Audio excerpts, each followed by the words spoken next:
दोस्तों, मैं फराज मलिक एक बार फिर मैं उन लोगों से कहना चाहता हूं जो लोग गोदी मीडिया की बातों पर भरोसा करते हैं।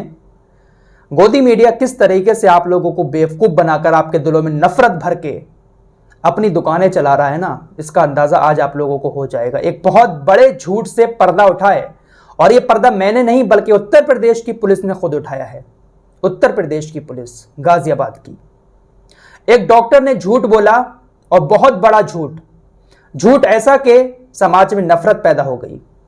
लोग एक दूसरे को गलत नजर से देखने लगे और उस झूठ को आम करने के लिए अहम योगदान हमारे देश की गोदी मीडिया ने निभाया।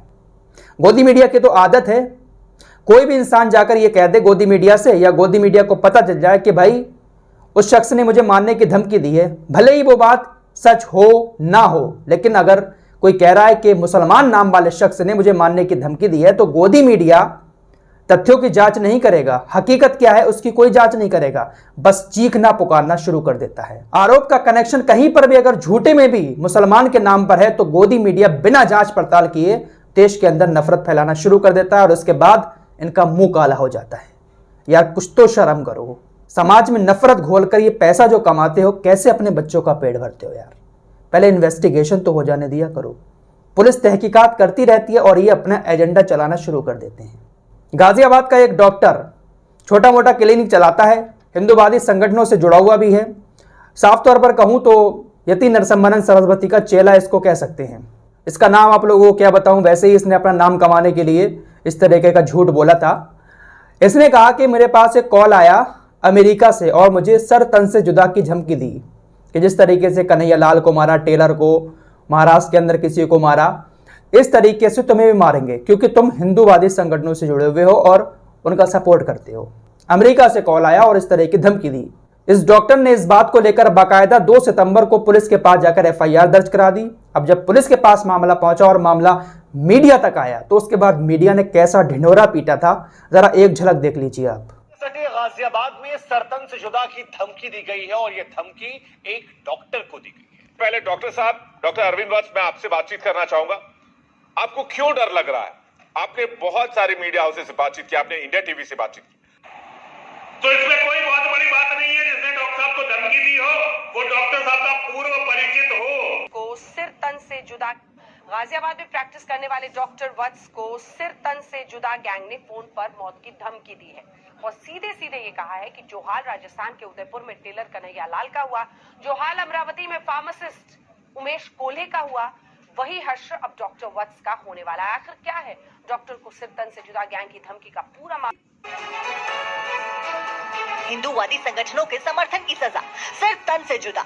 यूपी के गाजियाबाद में एक डॉक्टर को ऐसी ही धमकी मिली है। यह है गाजियाबाद के लोहिया नगर में क्लिनिक चलाने वाले डॉक्टर अरविंद। मीडिया ने डॉक्टर की इस बात को लेकर 2-3 दिन तक ढिंढोरा पीटा। इधर पुलिस पूरी तहकीकात कर रही थी, इन्वेस्टिगेशन कर रही थी कि आखिर कहां से कॉल आया, कौन है धमकी देने वाला। पुलिस इन्वेस्टिगेशन कर रही है, लेकिन ये लोग चीखना पुकारना शुरू कर चुके थे और समाज में नफरत फैलना शुरू हो चुकी थी। लेकिन अब पुलिस ने बाकायदा पूरा खुलासा कर दिया है। क्या है पूरा मामला मैं नहीं बताऊंगा, बल्कि एसपी सिटी ने जो बताया है आप उन्हीं की जुबानी सुनिएगा। देखिए एसपी सिटी ने इस पूरे मामले पर खुलासा करते हुए क्या कहा। एसपी सिटी ने कहा कि सस्ती लोकप्रियता पाने के लिए डॉक्टर ने यह साजिश रची थी, किसी तरह की कोई इनको धमकी नहीं मिली है। और बाकी इन्होंने कुछ फोटो दिखाए थे कि मेरे पास धमकी आई, उसके बाद व्हाट्सएप पर पैर कटे हुए कुछ फोटो आए कि इस तरीके से हश्र करेंगे।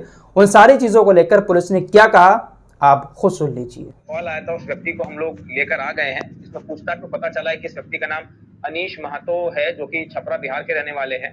इन्होंने C++, जावा एवं अदर कंप्यूटर के कोर्स कर रखे हैं।